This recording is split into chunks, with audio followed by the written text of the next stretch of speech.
CM KCR ప్రాతినిధ్యం వహిస్తున్నప్పటికీ గజ్వేల్ ఏమాత్రం అభివృద్ధి చెందలేదని గజ్వేల్ కాంగ్రెస్ పార్టీ అభ్యర్థి నర్సారెడ్డి విమర్శించారు. బీఆర్ఎస్ కార్యకర్తలు నాయకులు మాత్రమే అభివృద్ధి చెందారని అన్నారు. డబుల్ బెడ్రూమ్, బీసీ బంధు, దళిత బంధు మాటలకే పరిమితం అయ్యాయని తెలిపారు. కాంగ్రెస్ హయాంలో పరిశ్రమలు నెలకొల్పామని, యువతకు ఉపాధి కల్పించామని గుర్తు చేశారు. 5,000 ఇందిరమ్మ ఇళ్లు కాంగ్రెస్ హయాంలో నిర్మించామని తెలిపారు. ఈ ఎన్నికల్లో కాంగ్రెస్ విజయం తథ్యమంటున్న నర్సారెడ్డితో మా ప్రతినిధి రాజు ఫేస్ టు ఫేస్. ప్రచారం ముమ్మరం చేసింది. కాంగ్రెస్ పార్టీ అభ్యర్థి నర్సారెడ్డి మనతో ఉన్నారు. రాబోయే రోజుల్లో ఏ విధంగా ప్రచారం సాగుతుంది, గజ్వేల్కి ఏం చేయబోతున్నారు, ఆ కేసీఆర్ అసలు గజ్వేల్లో అభివృద్ధి చేసిండా చేయలేదా అనే విషయాలు అడిగి తెలుసుకునే ప్రయత్నం చేద్దాం. చెప్పండి, గజ్వేల్లో ఆ కేసీఆర్ను కొట్టబోతున్నారు, కొడతారా? అసలు మీ ప్రచారం ఏ విధంగా సాగుతుంది? తప్పక కేసీఆర్ను ఓడగొట్టే దమ్ము ధైర్యం కాంగ్రెస్ పార్టీకి మాకు ఉన్నది. ఎందుకంటే మీరు గమనించాలి, 9 సంవత్సరాల కింద ఆయనను ఎవ్వరు అడగలే. విజయోత్సవ సభ అని పెట్టుకున్నాడు. 5,000 ఇండ్లు ఇస్తా మున్సిపాలిటీకి అని అన్నాడు. కానీ ఇవాళకి కూడా ఒక 5గురికి కూడా ఇవ్వలే. అంటే ఆయన డెవలప్మెంట్ ఏ విధంగా ఉంది, ఆయన అసమర్థత పాలన ఏ విధంగా ఉందని గజ్వేల్ పట్టణ ప్రజలతో పాటు గజ్వేల్ కాన్స్టిట్యున్సీ మొత్తము గమనిస్తుంది. ఎగ్జాంపుల్ తీసుకుందాం, తూప్రాన్ రెవెన్యూ డివిజన్ చేసిండు, కానీ ఎన్నిసార్లు వచ్చిండు? ఒకే ఒక్కసారి హాస్పిటల్ ఇనాగ్రేషన్ చేసిపోయింది. అంటే ప్రజల సమస్యలు తెలుసుకున్నందుకు ప్రజలు ఏమనుకుంటారు, వాళ్ళకి ఏం డెవలప్మెంట్ కావాలి అనే ఆలోచన లేకుండా ఆయన పాలన సాగుతుంది. గజ్వేల్లో అద్భుతంగా చేసిన అభివృద్ధి, మొత్తం మాదే అభివృద్ధి, గత 50 సంవత్సరాలు 60 సంవత్సరాల జరగని అభివృద్ధి మేము చేసినామని చెప్తారు కదా, మరి దాని మీద మీరు ఏమంటారు? అందుకో మేము అభివృద్ధి అనేది గజ్వేల్లో లేదు. ఉట్టి ఆ double road Pragnapur to Gajwel కూడా కాంగ్రెస్ ప్రభుత్వంలో శాంక్షన్ అయింది. దానికి ఈయన కట్టింది ఏంది, డివైడరు, లైట్లు వేసిండు. అంతేగాని మాకు అవసరం లేని అభివృద్ధి చేసిండు. మాకు అవసరం లేని ఆడిటోరియం కట్టిండు, కానీ మాకు అవసరం లేని సీఎం క్యాంప్ ఆఫీస్ కట్టిండు. అందులో ఇప్పటికి మూత్రం పోస్తుంది కూడా రాలే. అంటే అది అభివృద్ధి అని ఆయన అనుకుంటాడు. మేము అనుకుంటాం ఎక్కడైతే కమిషన్లు వస్తాయో ఆ కమిషన్ల గురించి. ఇప్పుడు గజ్వేల్ ఎగ్జాంపుల్ రింగ్ రోడ్ తీసుకుందాం. రింగ్ రోడ్ గజ్వేల్ ప్రజలకు అవసరమా? కానీ చెయ్యేసే ప్రయత్నం చేసిండు, కానీ ఇప్పటికి కాలే. ఒక ముఖ్యమంత్రికి 9 ఏళ్ళైనా ఒక రింగ్ రోడ్ కంప్లీట్ చేయలేదంటే ఆయన అభివృద్ధి దాంట్లోనే ఏర్పడుతుంది. అందుకోసమే అభివృద్ధి అనేది మల్లన్న సాగర్, కొండపోచమ్మ కమిషన్ల గురించి ఆ 2 కట్టినా అనుకుంటాడు. కానీ అందులో రైతులు ఎంత నష్టపోయారు, వాళ్ళు ఎంత మానసిక శోభ అనుభవిస్తారు అనేది ఈయనకు అర్థం కాదు. నీళ్ళు వస్తున్నాయి అంటున్నాను, ఎక్కడ వచ్చినాయో చూపెడమని. ఆయన ఫామ్ హౌస్ తప్ప ఎక్కడ నన్ను వచ్చినాయి ఆ నీళ్ళు?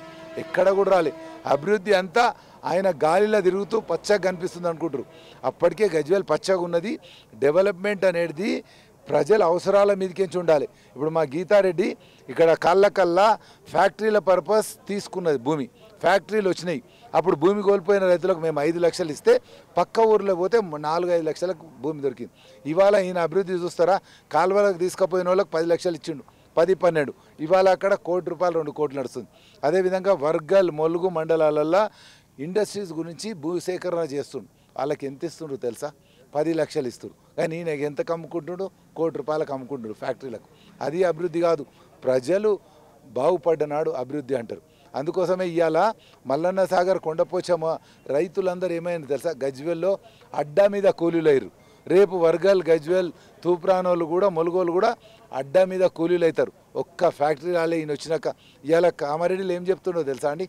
ఫ్యాక్టరీలు తీసుకొస్తా, అందుకో మీడికి వచ్చినాను. గజ్వేల్లో ఎన్ని ఫ్యాక్టరీలు తీసుకొని వచ్చిండో ఆయన సమాధానం చెప్పాలి. ఆయన ఎన్నిసార్లు ఏ ముఖ్యమంత్రి కూడా ఇంతకుముందు గత చరిత్ర చూడండి. చంద్రబాబు కుప్పం పోయి నామినేషన్ చేసి వచ్చిండు, ఓట్లు వేయమని అభ్యర్థించలే. మా నాయకుడు రాజశేఖర రెడ్డి పులివెందల నామినేషన్ వేసిండు, ఎవరిని అడగలే ఓట్లు. ఈయన మొన్న కార్యకర్తల మీటింగ్ పెట్టి ఆయన తప్పు ఒప్పుకుండు.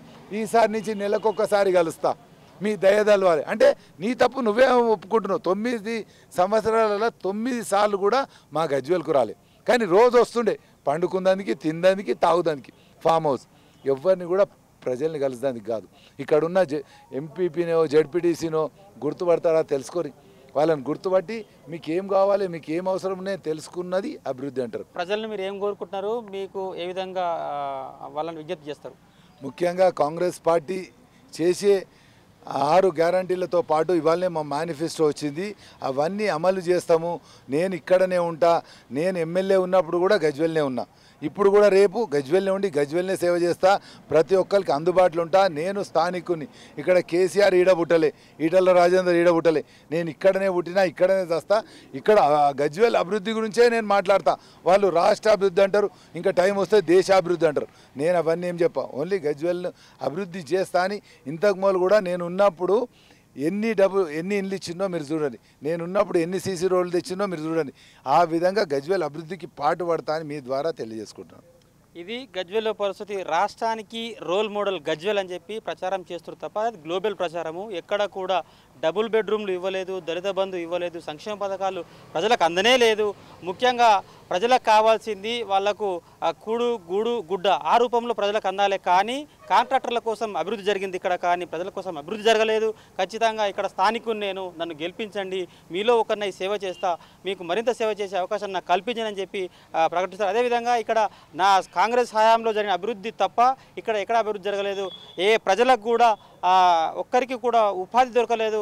అదేవిధంగా మల్లన సాగర్, కొండపోచమ్మ సాగర్ ప్రజలైతే అడ్డాకూలీలుగా మారిపోయారు. కాబట్టి కేసీఆర్ పరిపాలన అంతా కూడా చాలా అధ్వానంగా జరిగింది గజ్వెల్లో అని చెప్పి కాంగ్రెస్ పార్టీ అభ్యర్థి నర్సారెడ్డి అంటున్నారు.